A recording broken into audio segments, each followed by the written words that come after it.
UFC chief Dana White apologizes for slapping his wife of 26 years in the face at a bar during booze-fueled New Year's Eve party in Mexico. There is never, ever an excuse.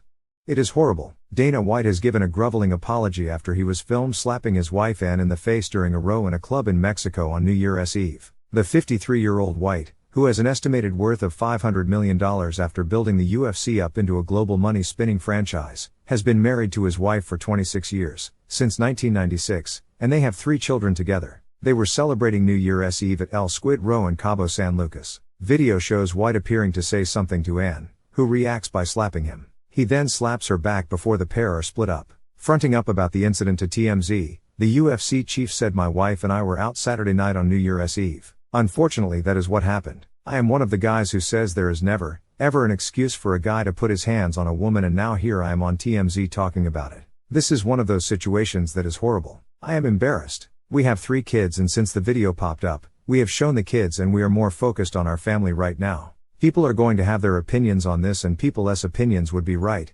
especially in my case. You don't put your hands on a woman, ever." His wife Ann is quoted by TMZ as saying, "To say this is out of character for him is an understatement. Nothing like this has ever happened before. Unfortunately, we were both drinking too much on New Year's Eve and things got out of control, on both sides. We've talked this through as a family and apologized to each other." Back in 2014, White said that there is no coming back for UFC fighters who were violent to women. "There's one thing that you never bounce back from, and that's putting your hands on a woman," he said. "Been that way in the UFC since we started here. You don't bounce back from putting your hands on a woman." Where White goes from here will be the focus of intense scrutiny in the coming days. The next UFC card is slated for January 14th in Las Vegas, where he would normally be expected to attend in person. "My legacy and all this other stuff with work doesn't mean anything to me," White added. "It's all about your family. It's about your wife and kids.